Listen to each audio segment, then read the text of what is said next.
各位朋友，大家好。1979年对越自卫反击战爆发的时候呢，那时候我12岁，还不太懂这些国际大事。但是我身边大人呢，普遍反映对这场战争的爆发感到很突然。在他们心目中，中国跟越南是同志加战友的深厚友谊，是在抗法和抗越战争中站在一起的战友和兄弟，怎么突然就兵戈相向呢？后来长大以后，接触了一些书本以外的历史资料，就在想，当时的越南人肯定不会有当时中国人那么大的心理落差。为什么呢？因为他们熟悉中越之间的历史，他们的教科书告诉他们，越南的1000多年的历史就是对抗北方强国的麒麟争取独立的历史。而这个北方强国指的是谁？所有越南人都知道，指的就是中国。而在我们中国的教科书中，为了两国之间的友好，还有一些众所周知的原因，我们对中越之间在历史上曾经发生的纠葛、发生过的战争只字不提。对中越过往历史的不了解，导致了我们国人巨大的心理落差。那时候对我们而言，越南是我们的同志加战友，而对于越南人而言，中国却是他的千年世仇。今天呢，就跟大家一起聊聊中越这1000年来的历史。中越两国之间的交往最早可以追溯到秦朝。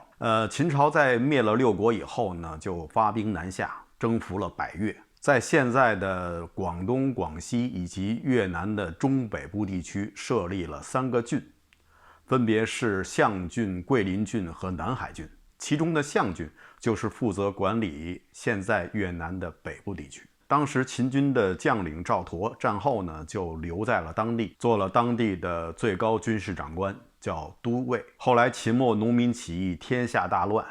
俗话说亡秦必楚，楚国是闹得最厉害的。楚国这么一闹，就把秦国与南边3个郡的交通给割裂开了。赵佗呢，看到时机可乘，于是呢，他就自立为王，称为南越王，这就是历史上的南越国。定都呢是在现在的广州，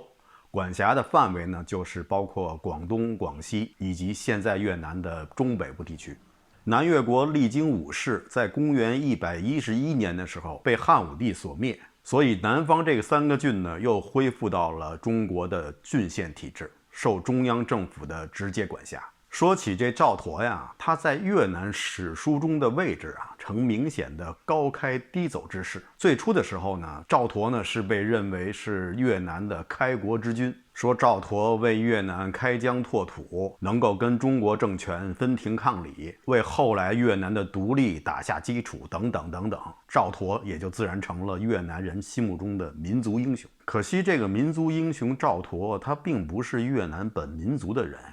他是河北正定人，他是河北人，不是河内的人。而且赵佗当时管理的南越国是包括广东、广西的大部分地区，越南北部地区只是占其中的一小部分。如果赵佗是越南的开国之君，难不成中国的广东、广西大部分土地在当时都是越南的国土？大家可能觉得这个想法很突兀，但是在越南有些史学家确实是相信越南跟中国曾经是划长江而治的，所以说他们认为广东、广西也是他们的国土，一点也不会觉得意外。他们也许认为百越就是越南的代表，殊不知百越之中种姓繁多，而在越南这块土地上生活的只是百越中的2个越，一个叫瓯越，一个叫洛越。因为当时百越就生活在中国的长江以南地区嘛，包括湖南呀、福建呀、广东、广西呀都有所分布。这样的话，如果他们认为百越都是他们的祖先的话，那他们说曾与中国划江而治，那就一点不奇怪了。当然了，这只是在越南部分学者的观点，而且我也相信这些学者一定是从韩国留学归来的。阮朝以后的越南史学家觉得越南的建国始自于赵佗，也就是始自于秦朝时期，似乎时间太短了。于是呢，他们就大胆地把历史往前推，一直又往前推了2000多年，推到什么时候呢？推到了传说中神农氏的孙女嫁给了当时一个叫各龙的越族人。这各龙呢也是个神话人物，他可以无障碍、不带任何潜水设备的探访水宫，因为他是龙嘛。他和这个传说中神农氏的孙女结婚以后呢，产了100个卵，没错，是卵。后来这夫妻俩呢可能有了矛盾，各龙呢因为他是水陆两栖的嘛，所以呢他要经常去拜访水宫，夫妻2人呢就要经常的分居。最后2个人达成协议，就各带50个孩子。这时候100个卵已经变成了100个孩子，夫妻2人各带50个孩子，一个去了山里，一个去了水里。这个妻子带的这个50个孩子呢，其中有一个就成为了日后的雄王，也就是越南正史中承认的开国国君。这一下就把越南建国的历史推到了公元前2800多年，比公元前200多年的赵佗时代一下子推进了2000多年。雄王以后呢，又有18位国王，但是这18位国王的名字在越南正史中是没有记载的，但是他们的年龄，后世的史学家给他们算出来了，是平均每个人活了150岁。后来越南的史学家对这个年龄呢也产生了质疑，但是近代更优秀的越南史学家又巧妙地把这个18位王变成了18个王朝，每个王朝可能都有若干个国王。于是呢，年龄的问题就解决了。当然了，这些国王也还是没有名字。越南有了新的开国国君，这时候赵佗的地位就变得尴尬了。现在的越南史学界已经一致认定赵佗是一个入侵者，他们认为越南亡国就是从赵佗入侵开始的。其实越南那时候并没有什么国，当时在这个越南这块土地上只是生活着一些原始部落。所以赵佗他们进军的时候呢，虽然遇到了一些抵抗，但是呢根本就没有掀起大的风浪，也根本就不是什么国与国之间的战争。赵佗的这次军事行动呢，就是一个很普通的开疆拓土的行为，都没有国，又何谈亡国？去过越南的朋友一定知道，在越南很多地方都有征二夫人庙征二夫人塑像等等。那么征二夫人又是怎么回事呢？征二夫人呢，就是在中国的东汉时期，在越南这个地方当地人的一次暴动的首领。征二夫人呢是姐妹，据越南史记载，是为了反抗汉朝官吏的横征暴敛，就起来战斗。后来光武帝刘秀就派了伏波将军马援到当地去镇压，杀死了征二夫人。顺便说一句伏波将军马援呢，大家不知道熟悉不熟悉，但是有几句成语跟他很有关系。比如说马革裹尸还，就是马援说的，还有画虎不成反类犬，这句话也是马援说的。据说三国时代的马腾、马超、马岱就是马援的后代。到了三国时期呢，三国中的吴曾经管辖过越南这个地方，从汉朝以后，这个地方就叫做交趾。为什么叫交趾呢？这个名称听起来好像不是特别雅。这个名称的由来有2种说法。一种说法呢是说，有人发现当地的人他们的大脚趾头向外开的非常大，所以当他们站立的时候，2个大脚趾头是相对的，所以就叫交趾。还有一种说法呢是说，当地人侧卧睡觉时的姿势跟中原人不一样。中原人一般侧卧睡觉呢是腿是一前一后这么放置的，而当地人呢是2只脚并齐了以后向后折，这样的话脚趾头又相交在一起，故为交趾。反正不管哪个说法是对的，这个名称呢听起来都不是很雅。不过那时候呢，中国是以天朝大国自居，对周围的一些蛮夷确实是有一种居高临下的态度。这点呢，咱们也没必要苛求古人我们现在的人与人之间平等民族之间平等的观念是我们现代人的观念，古人是不可能有这种观念的。如果以现代人的标准来要求古人的话，那就非常不合适了。三国两晋南北朝这段时间呢，交趾一直是处于中国中央政府的管辖范围内，它跟中央政府的其他的郡县是没有任何区别的。到了隋唐时期呢，唐朝在那里设立了安南都护府，也是直接管辖。后来到了唐末，藩镇割据，天下大乱，以至于到了5代十国时期，交趾呢是处在南汉的统治之下。南汉是5代十国中10国之一，势力呢只是在两广和交趾这个地区。所以呢实力非常有限，对交趾这个地区的控制力度也大大削弱了。这时候交趾这个地方当地的一个豪族，一个叫吴权的人，就起兵反叛，和当时的南汉军队在白腾江打了一仗，南汉军队大败。吴权虽然打败了南汉，但是呢他并没有马上建国。过了几年以后，他手下的一个姓丁的部领，部领呢就是差不多将军的意思，这位丁部领呢就篡权建立了丁朝，并且称帝。所以在大概公元960多年，越南正式脱离了中国中央政府的管辖，自立为国。当时他们的国号叫大瞿越。后来北宋的赵匡胤在灭掉了南汉以后，并没有乘势南下灭掉当时刚刚建国的交趾，而是接受了当时交趾国王的纳贡称臣，可以说错过了对交趾国重新恢复中央管辖的最好的机会。后来元朝也曾经3次南征，但是呢最后都是铩羽而归。元朝的蒙古铁骑如此强悍，为什么在交趾却这样铩羽而归呢？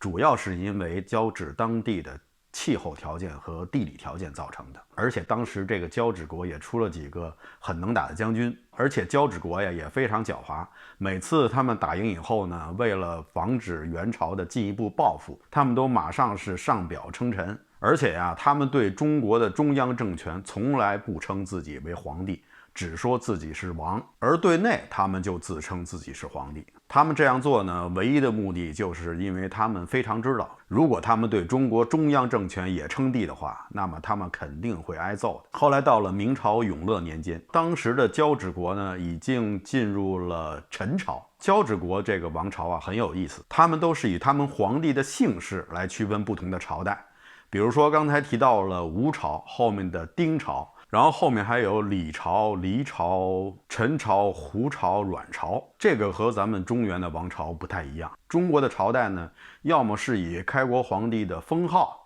来命名，要么就是以开国皇帝的封地来命名。以封号来命名的，比如说唐朝，当时李渊是被封为唐公；还有晋朝，当时的司马炎呢是被汉献帝封为晋王。隋朝的开国皇帝杨坚曾经被封为隋国公，这个隋呢是带有走之这个隋。杨坚称帝以后呢，就觉得这个隋不好，怎么老让我走的呀？我不想走，所以呢，他就改成了现在这个隋。可是没想到啊，隋朝在完成了历史使命以后，还是就这样悄悄的我走了，而且是没有带走一片云彩。所以虽然改了字，但是还是没有改变自身的命运，只能说啊，这就是命啊。以封地来命名的朝代呢，也有很多，比如说秦以及春秋战国时的那些诸侯国。宋朝呢，应该也算是以封地来命名的，因为宋指的是宋州。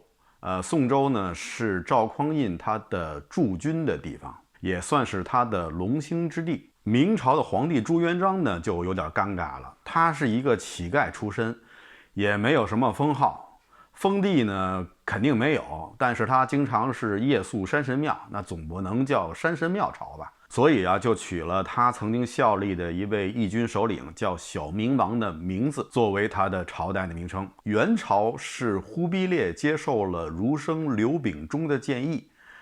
取了易经中的大灾乾元这4个字中的元字作为他的朝代的名称。清朝的名称呢，据说是来自于金，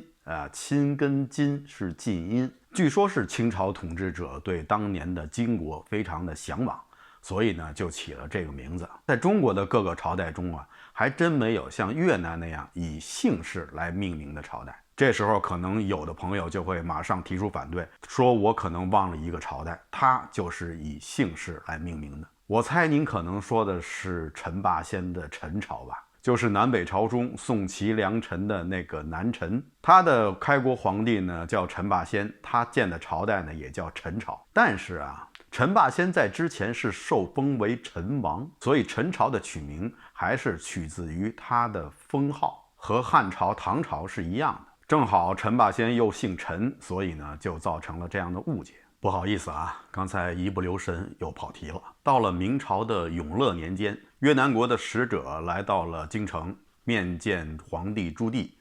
请求皇帝朱棣要册封他们一个姓胡的大臣为新的越南国王。朱棣呢就觉得很奇怪，因为当时越南正处于陈朝，为什么要册封一个姓胡的人做国王呢？这个使臣呢就解释说，是因为陈姓的家族啊人都死光了，所以呢各位大臣呢就拥戴这位姓胡的，他是陈姓王的外戚，他来做新的越南国的国王。朱棣对此是将信将疑，他还派出一大臣去越南国实地调查，也可能这个大臣呢在当地就受贿了，被买通了。回去以后呢就跟朱棣说，确实如此，陈姓的人确实已经死光了，也确实想拥戴这个胡姓的人做新的国王。这样朱棣就册封了这个胡姓人做了新的国王，这也就是越南胡朝的开始。可是啊，到了第2年，陈姓王朝廷中的大臣特意跑到京城来向朱棣哭诉，说是胡姓的人篡权，杀死了陈姓国王的家族所有人，自己登上了王位。后来紧跟着陈姓王的王孙也到了京城，说的跟那位大臣说的是一模一样。朱棣这时候就知道自己被忽悠，然后朱棣就派人去斥责那位胡姓王。胡姓王呢也表示非常的懊悔，表示要痛改前非，请朱棣把那位陈姓的王孙送回越南，他们要拥戴这位王孙回来继续做国王。朱棣还不放心，特意派了将军黄忠带着5000人马护送着这位陈姓王孙回到了越南。但是没想到啊，那位胡姓王半路设伏，杀死了将军黄忠和随行的5000士兵，把这位陈姓王孙也掳到了清化，居然给凌迟处死了。朱棣知道以后呢，非常的生气，他手下的大将朱能呢就主动请缨，朱棣同意了，就让朱能和另外一位副将张辅带着几十万大军南下。很可惜啊，大将朱能在半路上就因病去世了，张辅就继任为了主将，继续向越南进军。在随后的几年啊，张辅率军3次入越平乱，最后就灭掉了胡朝，杀死了篡位的胡姓国王。但是因为这时候确实也没有陈姓王孙了，而且朱棣呢也改变了主意，不想再扶持另外一个国王，直接恢复了郡县制，对越南实行直接管辖。但是这时候越南已经不是昔日的交趾了。大家想想，从公元900多年越南独立成国到现在公元1400多年，作为独立的国家已经经历了500年，他们对自己国家的认同感已经非常的强。所以呢，明朝在当地的统治呢就遇到了很大的麻烦，再加上后来用人不当，结果导致当地的反叛不断，明朝统治者呢也是穷于应付。后来到了明宣宗朱瞻基的时候，考虑到当时的财政困难，因为当时越南这块地方的财政状况完全是依靠内地来输血来维持，而内地的财政呢也面临很大的困难。最后朱瞻基呢就做了一个决定，撤销在越南建立的交趾布政司，允许他们重新建国。所以很可惜啊，这次明朝在越南的郡县制只实行了21年。如果能够继续的实行下去的话，也许越南就不会像今天这个样子。我们都知道历史是不能假设的，但是想一想，如果当年元朝的军队能够南征成功，或者明朝任用合适的人员去越南治理当地，也许越南就不会从中华版图中分离出去。就像我们大家都知道的大理国，应该说大理国跟越南的各方面条件都很相像，都是处于南方。大理国是在现今的云南境内，一说大理国，金庸迷们肯定都知道，那是段誉的故乡，也是六脉神剑的故乡。大理国确实是段氏家族主政的国家，段正淳、段誉在历史上都是确有其人。段正淳是段誉的父亲，段正淳后来禅位给段誉，段誉呢后来又禅位给他的儿子。禅位以后，段誉就出家了，做了僧人，一直活到了94岁。大理国当年就是被元朝所灭，后来就归入了中华版图，一直到现在。迄今为止，我还没有听说有谁搞什么大理国复国的，也没听说什么六脉神剑重现江湖的。所以我们大胆的猜想，如果当初有些环节能够处理得更好的话，可能越南就不至于从中华版图中分离出去。后来到了嘉庆皇帝期间呢，安南国王又上表嘉庆皇帝，请求将他们的国名改名为南越。越南这个地方呢有好几个称呼，以前叫交趾，后来又叫安南。相比较而言呢，安南是他们最不喜欢的称呼，感觉就像是我叫关西，你起了一个名字叫镇关西，就是那种感觉。嘉庆皇帝接到这个奏折以后呢，和大臣们商量，大臣们呢马上就提出了反对，说南越是我们以前中原政权的名称，怎么能给一个外邦呢？而且南越那时候包括了两广，难道把南越这个称号给他们，也要把两广给他们吗？难道他们预测到了再过100多年，深圳、广州那些地方将是何等的繁荣吗？所以啊，嘉庆皇帝就驳回了他们的请求，但是呢，也算是给了他们一个面子，给他们另外一个名字。嘉庆皇帝说：“你们不能叫南越，南越是我们以前中原政府的名字，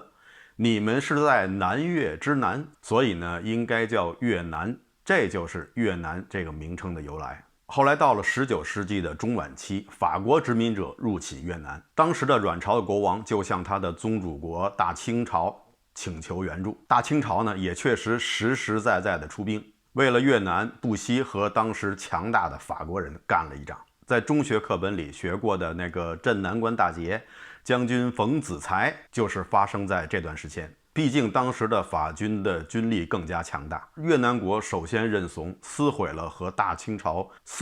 以前和大清朝签署的藩属文书，从此大清朝就不再是他的宗主国了。清朝这次是赔了夫人又折兵，为了越南和法国开战，差点把澎湖列岛和台湾都丢了。虽然说损失惨重，但是清朝作为宗主国，在越南需要帮助的时候挺身而出，也不失宗主国的风范。也就是从那以后，中原政权与越南的宗主国与藩属国的关系也就算正式结束了。从此以后，两个国家就变成了毫不相干的国家了。但是呢，故事并没有完。到了近代，中国政府更是不惜血本的帮助越南的胡志民抗法呀、抗美啊，可以说是中国士兵的鲜血和中国政府无限度的支持，把胡志民送上了越南最高领导者的位置。胡志民呢，也算是投桃报李，上台以后马上下令废除汉字，要求政府和民间停止使用汉字，美其名曰我们这个独立的民族要有独立的语言。那么他们采用了什么语言呢？他们采用了用拉丁文拼写的文字。越南也有高考他们也考历史，他们的历史考试中最主要的部分就是考抗法跟抗越这两个部分。而在这方面，越南的史学家们说得非常清楚，抗法抗越斗争的胜利是越南人民通过自己的努力取得的。当然了，他们也得到了一些友好国家的帮助，但是主要的工作是他们来做的。而在这过程中付出最大牺牲，给他们提供最大帮助的中国，只是那些友好国家之一。在越南这个民族处于最危亡的时候，世界上的很多国家呢，充其量也就是路见不平一声吼，吼完我还继续走。而对他们帮助最大的中国，在他们的史书中却是只字不提。大家听到这儿，是不是觉得跟某一个国家的情况有点类似？这次我绝对不会点名了，我绝对不会说这个情况与中国当年援助朝鲜的情况非常类似。再往后，中越两国之间的历史就到了我在视频刚开始的时候提到的1979年的对越自卫反击战。以上呢，就是中越两国之间剪不断理还乱，相互之间纠葛的历史。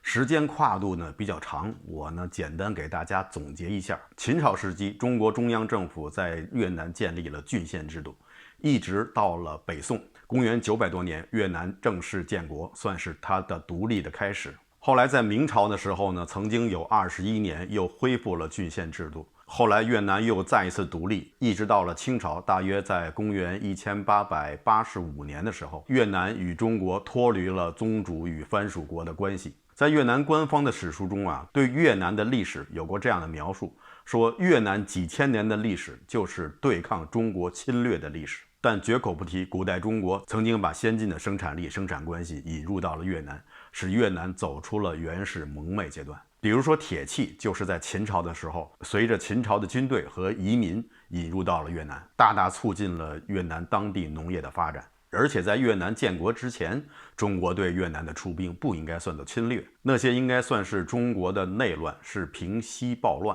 另外啊，我们今天所提到的越南，实际上说的只是现在越南的北部地区，也就是相当于现在越南总面积的1/4左右。剩下的3/4呢，是从当时越南南部的吴哥王朝啊、占婆国呀，还有高棉人控制的国家中，一点一点的丧失过来的。有一位西方的史学家呀，在研究完越南的历史以后，曾经给越南下了这样一个评语，说越南呀就是东方的普鲁士。普鲁士大家可能知道啊，是条顿军团，以大范围的扩张领土著称。越南一直是对中国只称王，但是他对周围的一些国家，比如老挝呀、柬埔寨呀，却是称帝的。他也有他的附庸国，而且越南在古代也曾经入侵过中原，而且不止一次。最大的一次呢，是在越南的李朝时期，当时南宁的太守姓苏，宁死不降，带着一家几十口人自焚而死。现在南宁还有这位苏公的纪念碑。越南这次出兵杀了几万的南宁的老百姓，当时应该是熙宁年间，宋神宗执政期间。宋神宗为此大怒，派遣大军重挫越军，也算是给南宁的老百姓报了仇。以上呢，就是中国跟越南的恩恩怨怨的2000年。要说恩恩怨怨呢，越南人可能不认为有什么恩，他们认为中国带给他们的就是怨，他们是怨气冲天，怨气冲霄汉。这就不禁使我想起了《论语》中的一段话：或曰以德报怨，何如？子曰：何以报德？什么意思呢？就是有人问孔子，我们可不可以用自己的善良、恩德来回应对方对自己的怨恨呢？孔子说，那么你将以什么来报答别人对你的恩情呢？孔子接着说，要以直报怨，以德服德，要以自己的正直回应对方的怨气，以同样的善良与恩德回报对方对自己的恩德。我们都是凡夫俗子，芸芸众生，也许我们做不到圣人的胸怀、圣人的气度，但是呢，至少我们要记住一句古话，叫害人之心不可有，防人之心不可无。好的，以上就是本期节目的全部内容，谢谢大家收看，欢迎大家点赞订阅，咱们下期节目再见。